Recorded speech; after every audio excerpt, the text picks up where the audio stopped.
Ya, pemirsa Suara Jakarta kali ini kita sudah terhubung dengan 3 orang narasumber, yaitu Indra Karismiaji selaku pengamat pendidikan. Halo Pak Indra.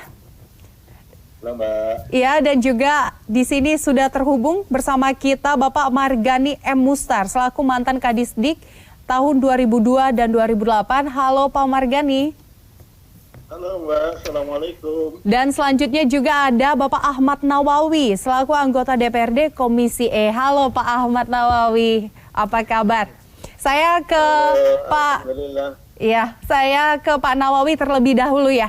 Pak Nawawi, kita tahu memang saat ini PPDB di DKI Jakarta itu sangat kisruh. Banyak sekali masyarakat, khususnya juga orang tua ini yang tengah mengeluh mengapa PPDB ini justru tampak seperti menyulitkan anak-anak mereka untuk masuk ke sekolah, untuk melanjutkan sekolah. Ini tanggapannya bagaimana, Pak? Baik, terima kasih Mbak Rani. Saya akan menjelaskan. Yang pertama, kalau saya jujur mengatakan, saya mengapresiasi kepada Dinas Pendidikan dengan juknis PPDB yang tahun ini. Karena saya sudah tahun ke-11 menjadi anggota Dewan di Komisi E, yang sepanjang sekian tahun itu memperjuangkan kesetaraan orang miskin bisa menikmati sekolah negeri yang serba gratis, yang dibiayai oleh negara dan pemerintah. Nampaknya dengan PPDB yang baru dengan melalui jalur, ada 5 jalur, salah satu jalurnya adalah afirmasi dan zonasi, itu sedikit banyak terjawablah perjuangan kami yang sudah sekian tahun itu, supaya sekolah negeri itu bukan hanya diisi berdasarkan nilai NEM gitu, tapi diisi berdasarkan zona. Itu saya pikir sudah perjuangan kami sebenarnya. Sebabnya apa? Kalau penerimaan murid baru itu dasarnya hanya NEM atau nilai, saya pikir sampai kiamat pun orang miskin tidak akan bisa menikmati sekolah negeri yang gratis itu. Tapi dengan sistem jalur afirmasi dan zonasi, itu ada kesetaraan betul itu. Dibukalah kesempatan orang miskin, orang kaya, orang pintar, orang bodoh, sekalipun bersama-sama punya kesempatan untuk bisa memasuki sekolah-sekolah negeri itu. Nah, yang dipersoalkan itu adalah ada sebagian orang tua murid yang saya tahu adalah khususnya orang tua murid yang ada di SMP 115, kepenginnya anaknya masuk di SMA Negeri 8, itu aja. Kekhawatiran mereka itu yang menjadi ramai sekarang itu. Walaupun bukan hanya orang 115, memang ada SMP lain. Tapi awalnya dari situ. Karena mereka habis ketemu Pak Gubernur, Pak Wagub, terus ketemu kami di Komisi E bicara. Mereka seorang dokter menyampaikan keluhannya, kekhawatiran kalau ini diberlakukan, maka mungkin anaknya mungkin mudah betul bayangnya tidak bisa diterima di SMA Negeri 8. Padahal kan ada jalur. Andai kan nanti anaknya itu pinter, cerdas, NEM-nya bagus, nilainya bagus, rapotnya bagus, kan ada jalur prestasi di situ. Tidak melalui umur gitu aja. Padahal itu belum jalur prestasi itu belum dimulai, kan baru hari ini prestasi itu. Tapi ramainya kemarin sudah berapa hari yang lalu kami di Komisi E, ada saya di sana itu. Namun Pak Nawawi, kalau kita lihat faktanya yang di lapangan saat ini yang dikeluhkan oleh masyarakat itu sebenarnya lebih ke arah kenapa yang diutamakan itu umur.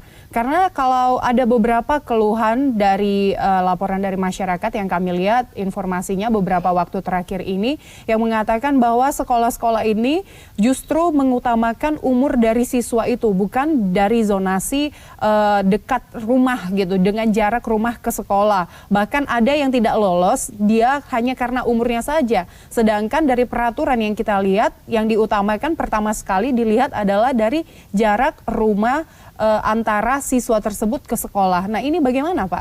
Ini sebenarnya peraturannya bagaimana itu sebenarnya? Menggunakan standar umur juga tidak menyalahi Permendikbud.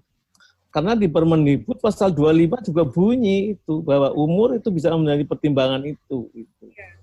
Rame lah, kebetulan sekali orang-orang yang anaknya bisa diterima karena orang-orang yang nggak berada gitu ya, orang-orang kelompok orang kelompok menengah ke bawah, kan tidak ada yang demo gitu aja. Jadi tuntutan mereka adalah supaya PPDB itu kan dibatalkan gitu ya. Nah, saya mengatakan di hadapan itu ada orang tua muridnya semua, saya katakan. Nah, kalau kami sekarang akan memutuskan berdasarkan laporan ibu-ibu yang ada di hadapan kami, hanya sebagian orang yang khawatir aja, hanya khawatir anaknya nggak diterima.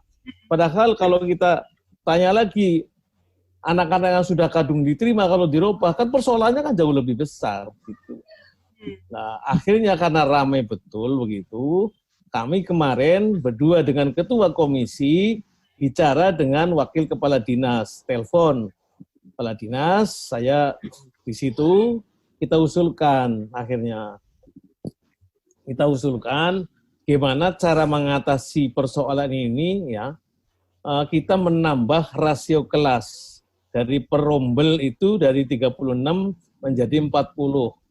Kalau itu diterima saja, nambahnya udah 4 per kelas. Kalau satu sekolah bisa nerima 8 kelas, sudah 32. Yang terkecil mungkin satu sekolah nerima 6 kelas, sudah 24. Dikalikan 117 SMA saja, itu udah sekian ribu. Hampir 4.000-an itu dapat diterima baru. Baik. Dengan kata lain ya Pak Nawawi, dengan menambah kuota ini bisa menjawab ya kekhawatiran dari masyarakat untuk saat ini. Sekurang-kurangnya ya, karena nanti yang akan dicari berarti kan orang yang rumahnya dekat. Yang jaraknya dekat dengan sekolah di RW itu ya, ukurannya adalah RW. Memang yang jadi rame kemarin di Komisi E itu adalah kan jarak gitu ya. Kan kita tidak mungkin menggunakan meteran gitu aja. Ada rumah yang dekat dengan sekolah tapi tidak ada jalan. Sementara rumah yang agak jauh dikit jalannya bagus itu kan berbeda. Yang di mana yang akan diukur kan itu persoalan. Akhirnya dinas memang sudah sejak tahun 2017 zonasi itu diberlakukan per wilayahnya itu adalah kelurahan dan kecamatan. Di Jawa Timur menggunakan Google Map juga ramai betul. Di Semarang juga jadi ramai. Di daerah lain juga ramai. Baik Pak Nawawi, saya bikin kayak apapun, mau dirubah kayak apapun PPDB itu, karena kuotanya daya tampung sekolah negeri itu kan cuma 32% atau 39%, nggak sampai 40%.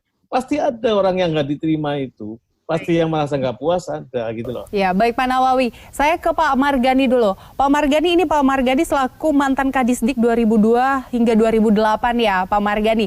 Ini tanggapannya dengan kasus saat ini bagaimana?